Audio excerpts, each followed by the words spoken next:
Hey guys! So today I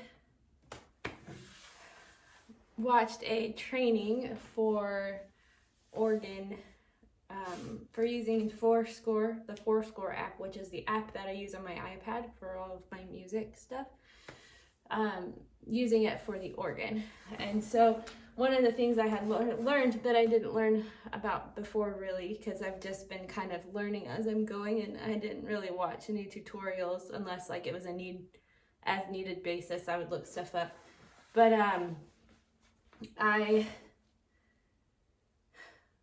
learned how to copy, like to rearrange songs and use the copy and paste feature, which is nice for when you need to like turn back a couple pages and when you have like first and second endings. And so I did that with this song that I really like from Sally DeFord. It's called An Angel to Watch Over Me, because there's a part in this song where you have to turn back 2 pages which is really hard anyways, but it's also hard on the iPad. With winking, it's nearly impossible to get it accurate, and tapping, it's not, tapping's easier than having to flip a page, but it's still like every musician hates when there's a repeat and you have to go back several pages. So anyways, I was able to edit it so that I didn't have to do that, and that meant like copying a couple of the pages so that I can edit them and delete stuff. And so now I'm hoping it'll be smooth. So I wanted to test it just to see if I actually did it right.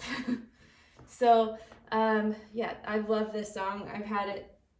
I've accompanied people singing it as like a musical number a couple times. First time I heard it was when I think I accompanied this. It was it was when I was a young adult, and it was a young single adult ward that I was in back home in California. And this guy, I don't remember. Somehow I got the music. I don't remember if I played it for them or not, but I just remember thinking that it was a beautiful song. It talks about moms and how they're angels who watch over their children, and it's just a really precious message.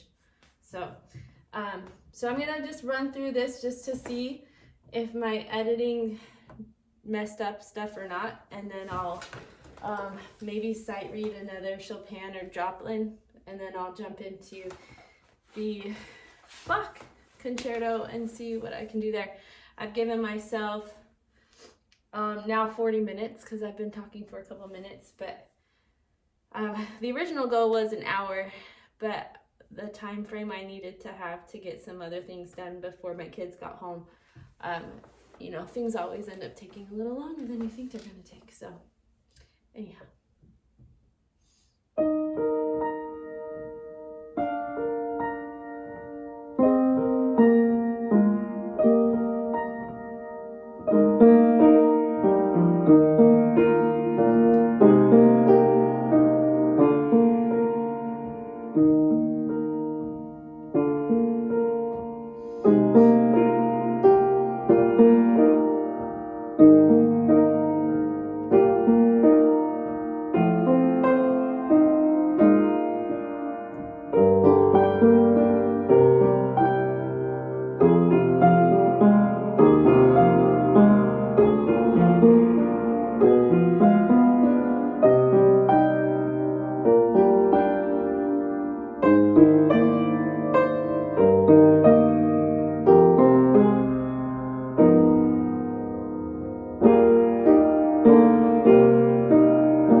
trick was awesome. That life-changing. I don't know how else to describe it. That I didn't have to follow the repeats. It tripped me up a minute because I'm so used to reading it a certain way. So I have to adjust the way I'm thinking. But that's total, I'm not gonna do that one. That's totally possible. Maybe I'll do a rag today for my, I need something quick.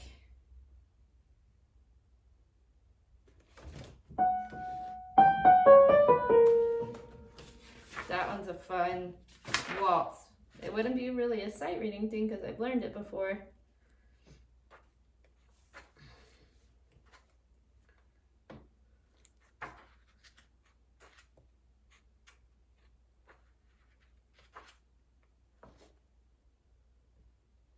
Okay.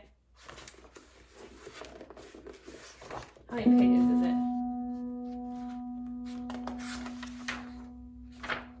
Whew. I was gonna do a certain waltz, but it's like 5 million pages, so I'm not. Let's try this one. Valse Brillante. Brillante? Brillante, I'm guessing, but I'm no expert in the French language.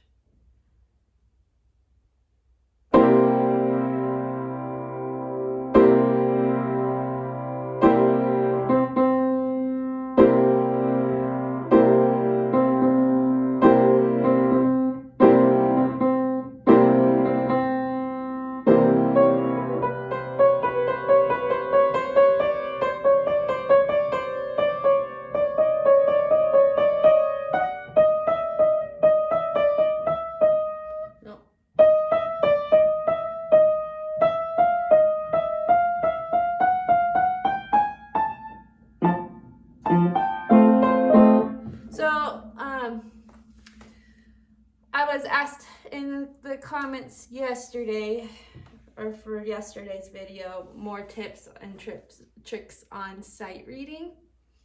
My number one trick, because I've never played this before, so that shows, I don't know. They said that I was really good at sight reading. I don't feel like I'm really good at sight reading, but I will share with you what I know. I don't know if it's going to be much help, but the trick to sight reading is that there's no short-term solution. Like there's no easy quick fix. It's like anything, like weight loss, changing a habit, gaining a new habit, whatever. There is no short-term quick fix that's going to last long. That's going to have long results, or results that are lasting. And it's the same thing with this, with practicing the piano. There's might be some shortcuts, but in the long run, it's not necessarily going to get you where you want to go. And so for sight reading, one of the best things that you can do to become better at sight reading is by sight reading, by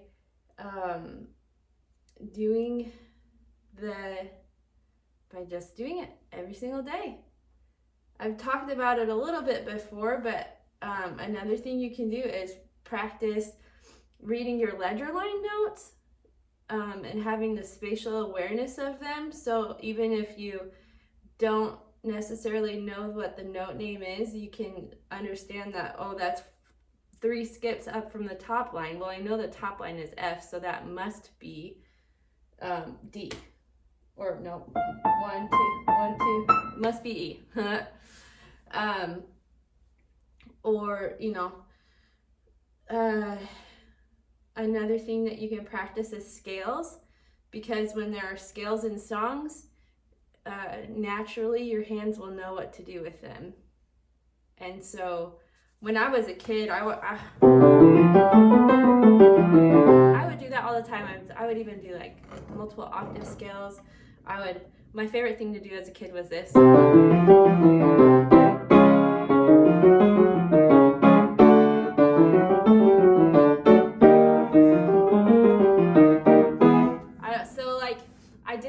I did that all the time. Not because I was in choir at one point, but I did that even before choir because I would also do this because I love recognizing the patterns.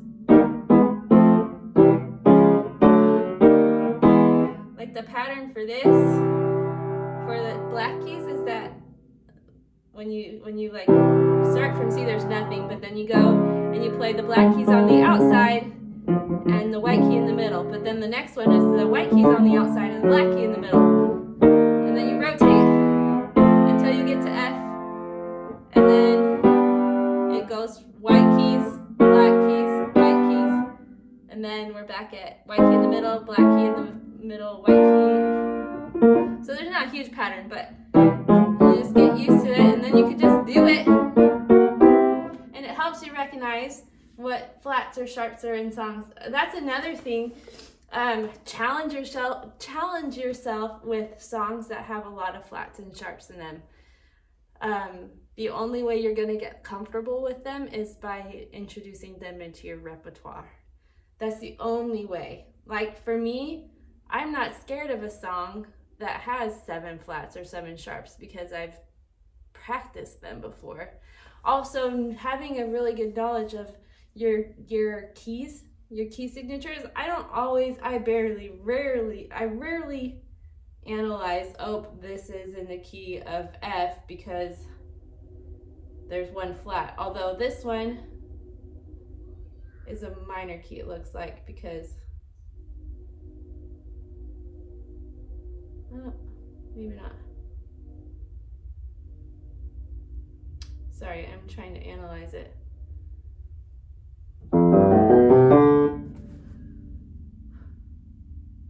No, I think it's in the key of F. It just starts off, yeah, it's in the key of F. It was confusing for me because it was starting off with the 5 chord instead of the I was doing a 5/7 chord at the beginning instead of the F chord, which that's a trick that it does. So anyways, knowing your different key signatures helps a ton, or the order of the sharps and flats, so that you just know that, like, if there are 7 sharps or flats, literally every note is sharped or every note is flatted because that's how many sharps or flats you can have in a key signature. Or if you have 2 flats, then automatically you can know that that's a B flat and an E flat. You don't even have to sit there and be like, wait, what's that one? What's that one? And that's just, like I said, that's from practicing, figuring it out. For me, it's helped a lot to teach. Because that's probably been the biggest help for me, is to teach someone. So I don't know, those are some tips and tricks. And even if you can't teach anyone, saying the things out loud helps.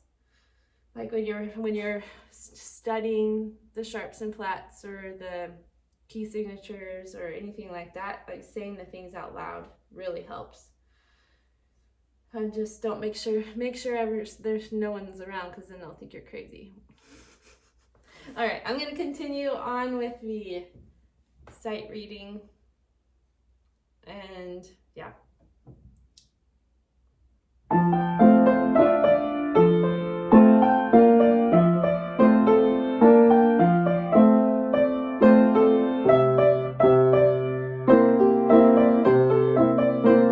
Also,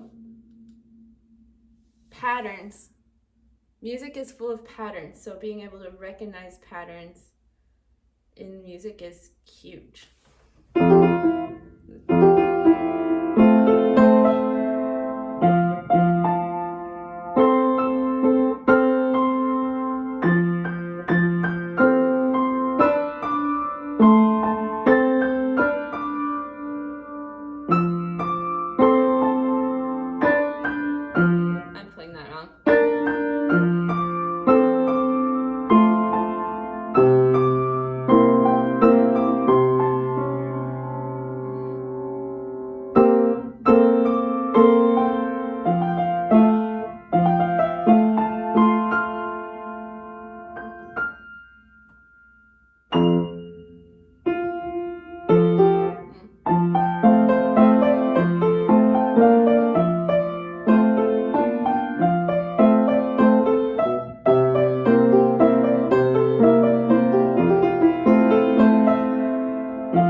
Becoming more familiar with the composer helps a lot. I've played a lot of Chopin, so I kind of know his style of music.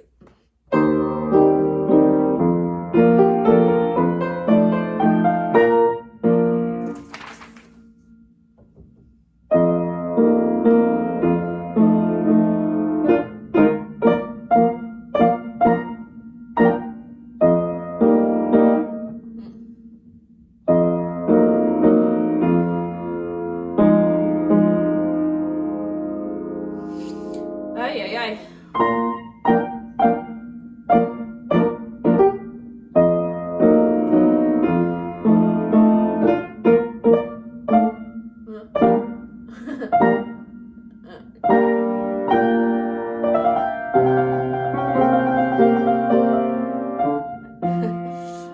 Trills, kill me.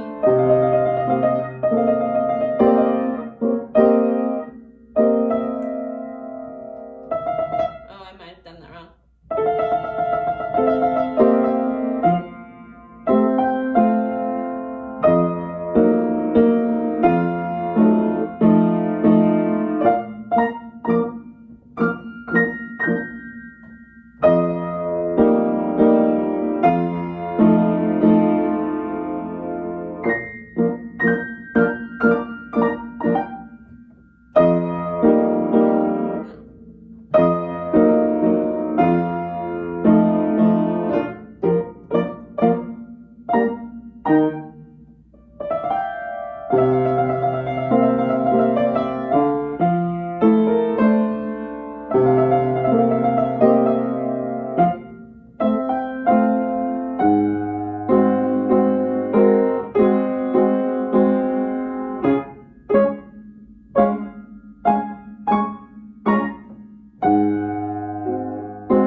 Pause.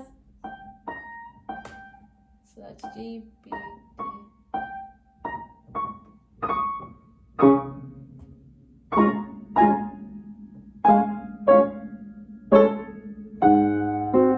That last note sounded wrong, but it was a double flat, so it was right.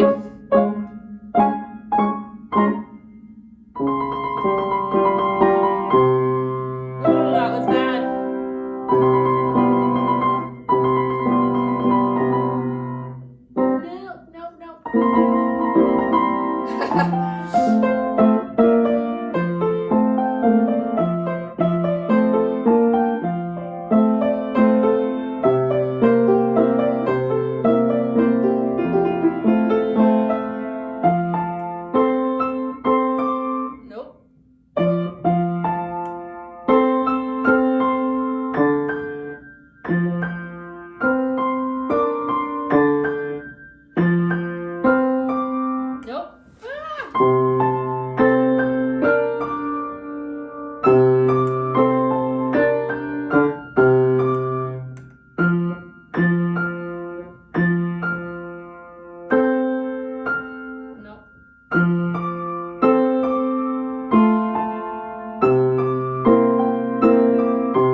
like that.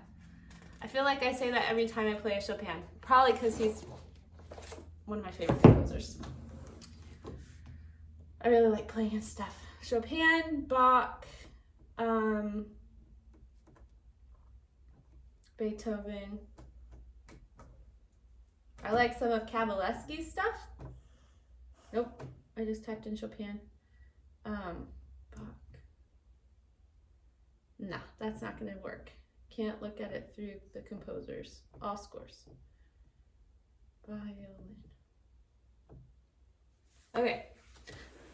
Gonna just play through it and we'll see. I have 15 minutes. I probably shouldn't have sight read so much because I really need to work on this song. That was kind of a dumb move, but that's okay. I'll still have 15 minutes to work on it. Maybe 20. Maybe I'll give myself an extra 5.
Better than it's been in the past, but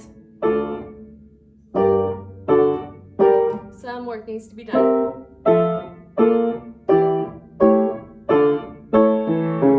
I just need to get more confident in it because I'm hesitating. Part of it's because my brain's like, we're moving so fast, I don't know what's going on. It's always when my brain gets in the way, it's when I make the most mistakes.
we're created to keep us humble.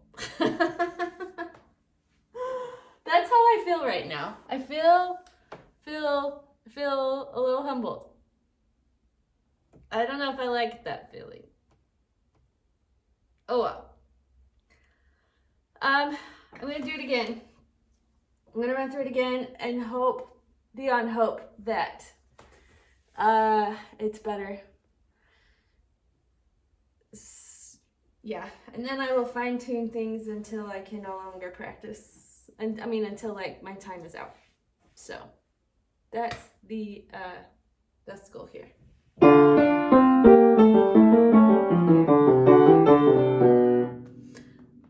I do a redo? I'm in charge of this, so I guess I can. I'm gonna do a redo. Pretend like let's just like cut that out. I don't know how to cut videos and edit them, but I want this to be as translucent as possible. So I don't want to delete anything out of these videos because I want you guys to like see what a real practice is. And a real practice is full of mistakes because that's how we learn and get better.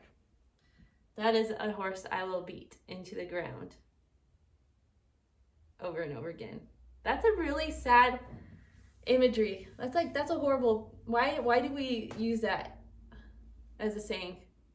I'm going to try not to use that anymore. I don't like that. Yeah.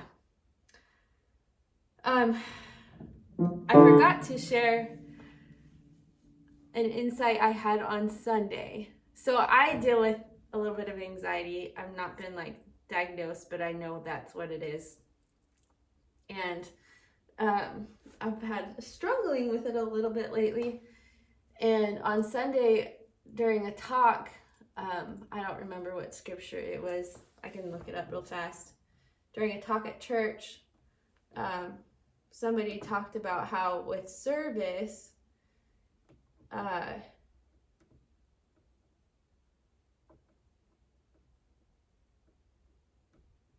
I didn't write the reference.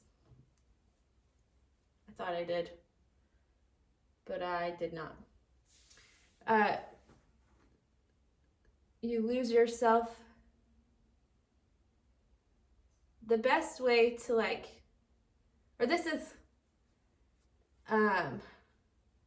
so he asked the question, do we depend on God for all that we have? And I thought I had the question, if I did, then like maybe I wouldn't be experiencing so much anxiety because I'd have trust that things would be okay, or that at least he would help me through it if things are not okay. And then I just had the thought that, well, because the talk was about love, and he said, try your best, love the Lord and love other people. And there's this scripture or quote or something that talks about how if we lose ourselves in the service of our fellow beings, then that's the service of our God. Like we're serving our God as we do that. And as we lose ourselves in the service of our God, then we will find ourselves. And so I just had that thought kind of go through my head. I'm like, well, thinking about the fact that service, when I'm in the act of serving people or doing something for others or taking care of my family or talking to other people, that's when the anxiety kind of disappears. And so I had the thought that, well, maybe I just need to focus more on that. And that doesn't mean like I have to go out and find 5,000 different ways of service, but if I spend my time with my mental, instead of thinking, this is awful, stressful, thinking this is serving my family, like cooking dinner, choosing to cook dinner before the kids get home so I can focus on them, that's serving my family. Taking time to practice the piano every single day, it's serving the people watching, but it's also serving the people that I know in the future that I will perform for. It's keeping my talent honed so that I can perform at church or at whatever at a moment's notice. And so gardening is a very personal pleasure. I enjoy it. It brings me joy, but it also serves other people because I do flowers to give away, like for bouquets, and I plant food for my family that's serving. And so if I focus and keep my mental thought, like the attitude towards it different, then maybe I won't feel so anxious or like feel like I don't have enough time to do stuff. Because that's where a lot of the anxiousness comes from, is like so many things, so little time mentality, but that doesn't serve me. Also, I know social media doesn't help. So I've been spending less time on that this week, and it's been wonderful. But just changing that little bit of a mental process. It's the same thing that I talked about before with your heart, like with, instead of being stressed out, overwhelmed, like changing the thought process to my life is full. It's the same thing. It's all about your attitude. It's all about how you think about what you're doing.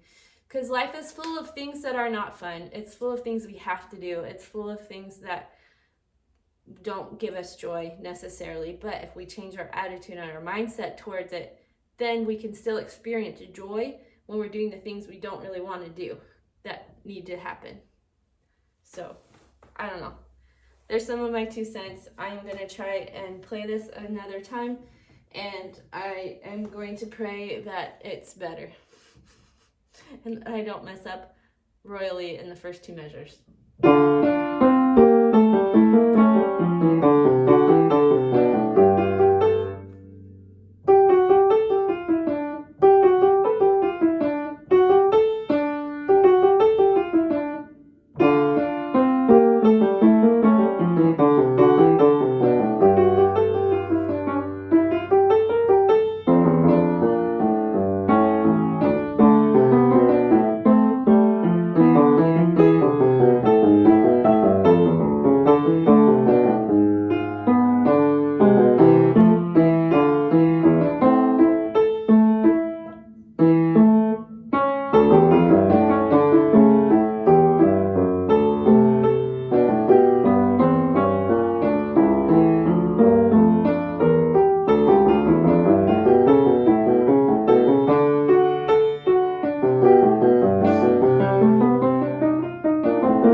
that was not it's not as bad, but there's still work to be done.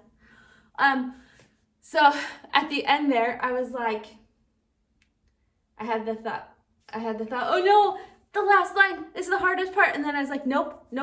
I've learned how to do this. I can do this. I've done it before. I can do it again. And it worked. So you could totally change your thought process as you're playing. Another tip I have for sight reading or playing in general is reading a couple notes ahead as you're playing. I don't know, that helps you stay on time, and it helps you, what part did I say I was going to work on earlier?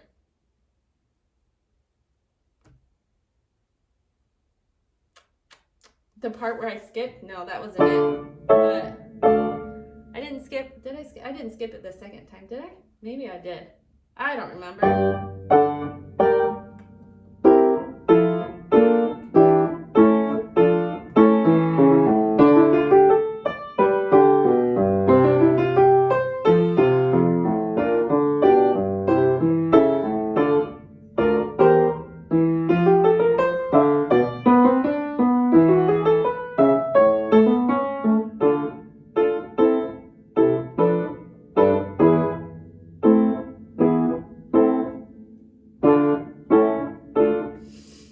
That must not have been it.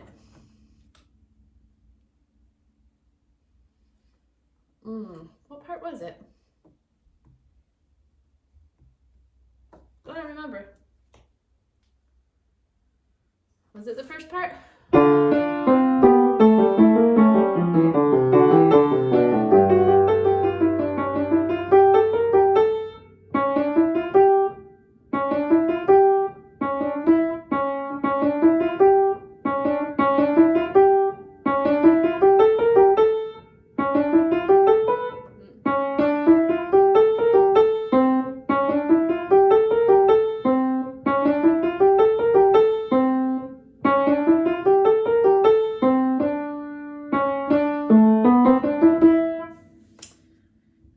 The first part, I'm getting lazy about my...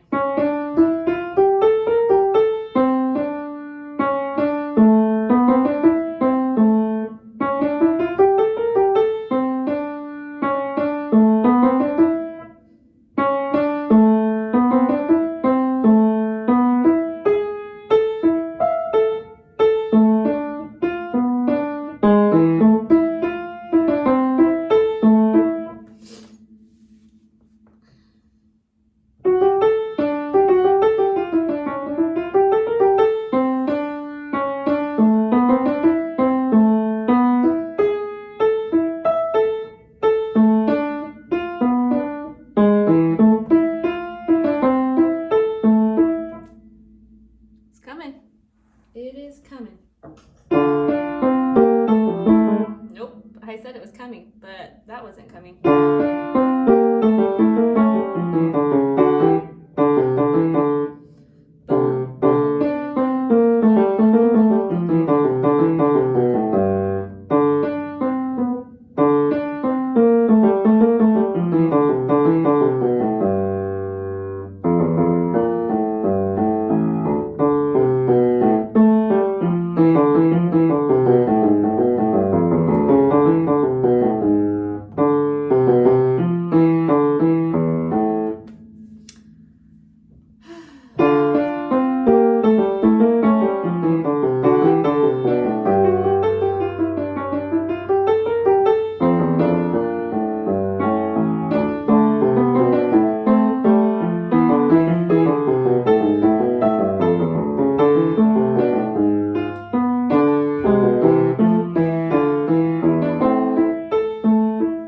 One more time, just that section, and then I've got to be done.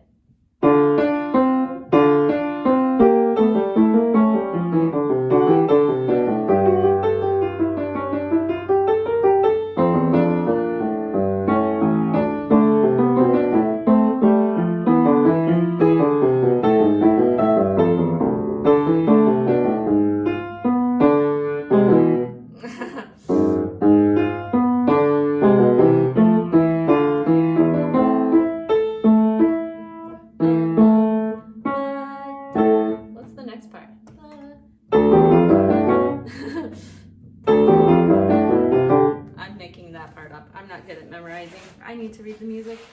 Someday, I hope that someday I can make that a strength of mine and I can actually memorize the music. I have never been able to do that. So maybe that's some research that I need to do. All right. Thanks for joining me today. You guys are the best. I never said what day it was. Day 56 of 365 days of practice. The days are going quick. I feel like before I know it, it will be December. That's kind of depressing, but that's okay.